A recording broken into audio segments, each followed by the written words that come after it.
the most interesting broader fandom perceptions of the conflict in House of the Dragon is that Rhaenyra Targaryen is some kind of radical revolutionary who is fighting to change the patriarchy. In contrast to the Greens who are attempting to uphold and reinforce the system, Rhaenyra is willing to break the mold and be the kind of feminist queen that everyone can root for. And this largely seems to be a massive misinterpretation of Rhaenyra as a character and of the story as a whole. Rhaenyra Targaryen is not a feminist revolutionary, but that's fine. It's not difficult to see how this dichotomy sprang up in the eyes of readers or viewers, as there are superficial elements of truth to this point of view. Yes, Rhaenyra is a woman who is trying to make a legitimate claim to the throne, while Alicent and Aegon II are making their own claim based on male primogeniture. Aegon II's claim is clearly based on the idea that the precedent of male superiority should stand, and Rhaenyra is directly challenging sexist tradition by fighting for her position as queen. But to apply a conservative versus radical ideology to this conflict is not only applying a modern and political point of view where it doesn't really exist, but it is directly conflating many of Rhaenyra's choices with political motivations rather than personal ones. Clearly, from a metatextual standpoint, the audience can analyze this story and these characters from a larger political perspective. But the actual characterization of the main players in the Dance of the Dragons makes it appear as if it's anything but. And frankly, the interpretation of Rhaenyra as a feminist, leftist, radical, or modern political figure is a blatantly incorrect one, as she, like every other character in the show, violently fights to uphold the patriarchy when it suits her. I think the real key of the entire Blacks versus Greens debate is that it's a personal conflict above all else. Yes, Rhaenyra and her supporters are fighting to get a woman on the throne. And yes, the Hightower side of the Targaryen family are fighting to get a man on the throne. But this isn't an aspect of some broader political agenda. Both sides are simply fighting for what is in their best interests, and any surface-level alignment with any political ideology whatsoever is incidental rather than intentional.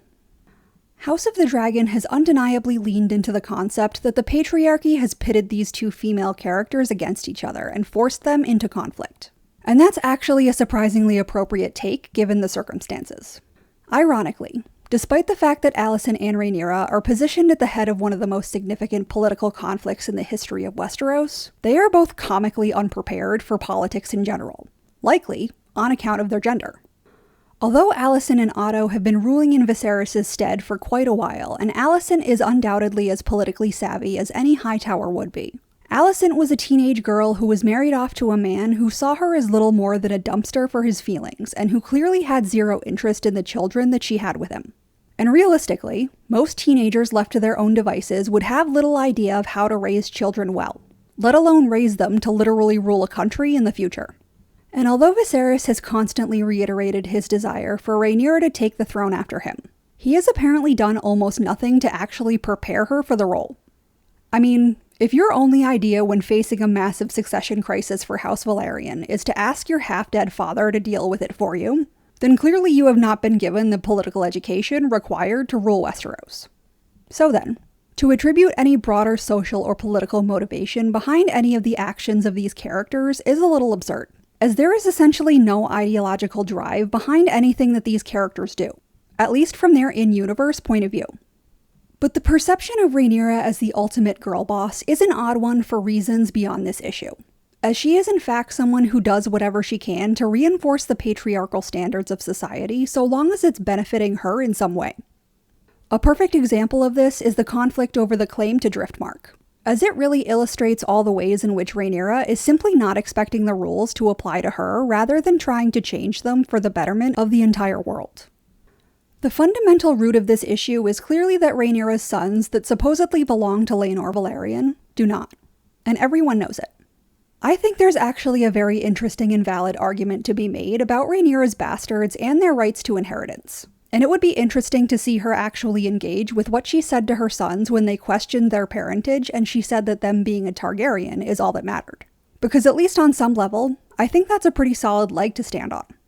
Sure, the likelihood that Westeros would allow a bastard of any kind to ascend to the Iron Throne is unlikely, and obviously Rhaenyra's sons would have no right to Driftmark.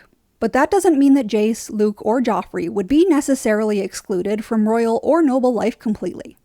As we can see with characters like Edric Storm, a bastard child of two highborn people is still treated somewhat exceptionally. And realistically speaking, most kings have bastards. So castigating Rhaenyra for doing what nearly every man who came before her has done is undeniably sexist and unfair. However, despite the fact that Rhaenyra does have bastard children, she's not advocating for them as bastards. Nor is she advocating for bastard children as a social class. In fact, she's attempting to very brutally use the patriarchal class system to her advantage for Luke's benefit. And she's doing so at the expense of many legitimate Valyrian claimants.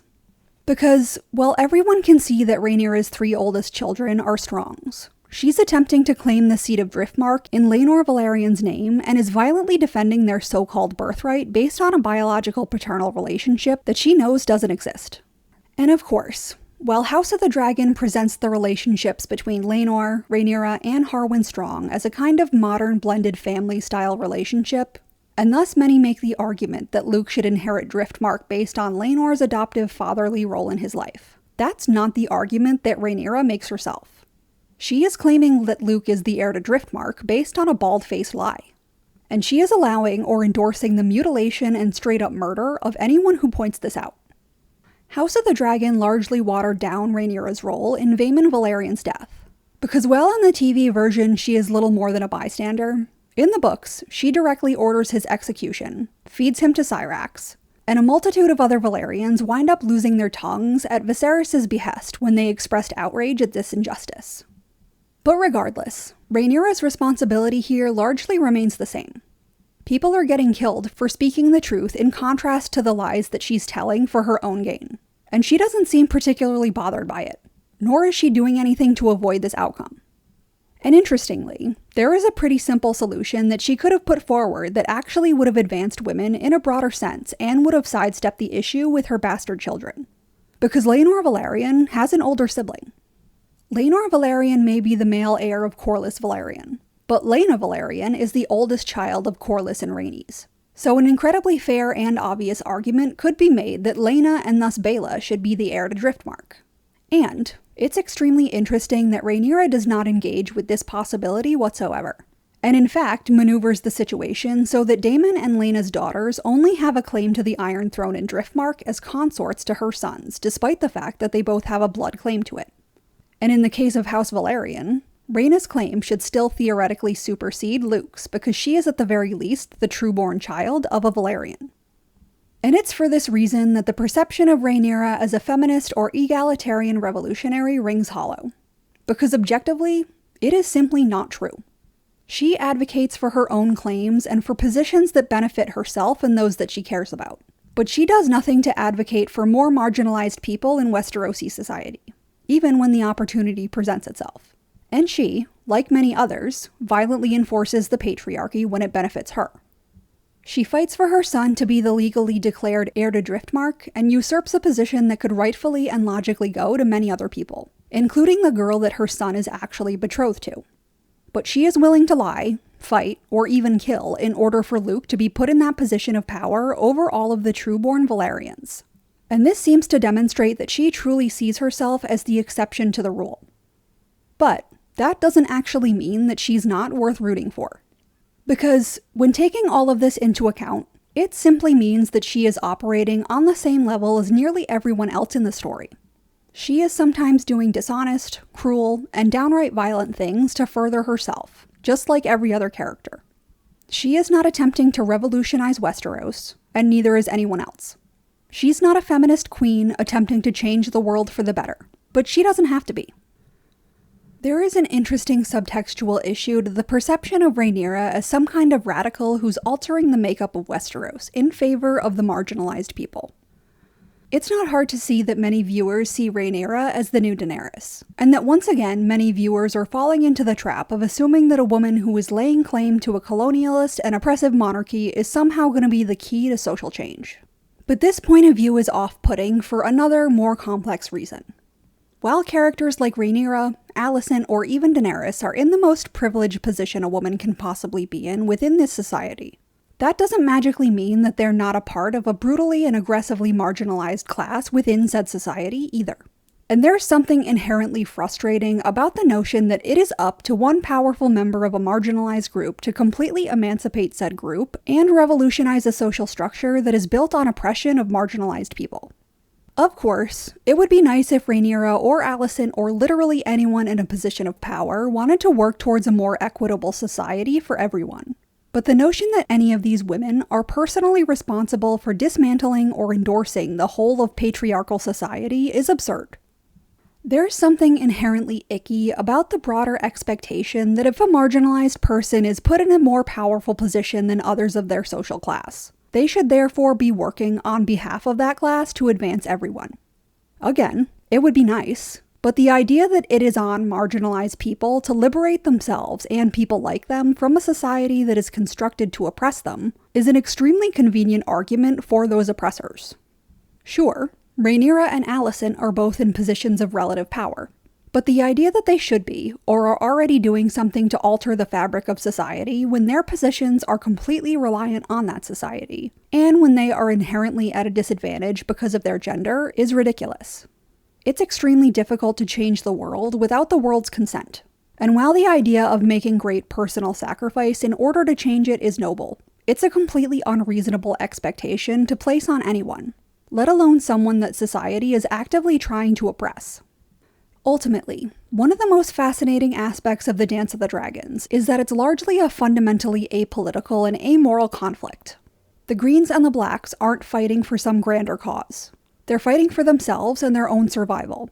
And the notion that anyone, especially people in positions that are already as precarious as Rhaenyra's, are or even should be further risking themselves and their loved ones for the sake of building a better society against that society's will is an unreasonable expectation and a blatantly false belief about her character.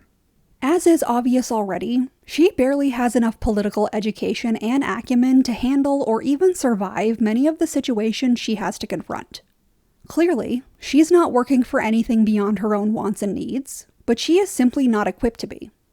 Surprisingly, one woman with access to nuclear weapons and a dream for the throne was not the key to social revolution before, and it's not going to be this time either.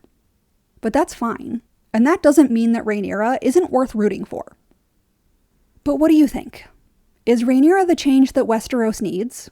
Or is the girl bossification of her character hollow and misunderstood? Leave your comments and opinions below, and if you're interested in more content like this, like and subscribe.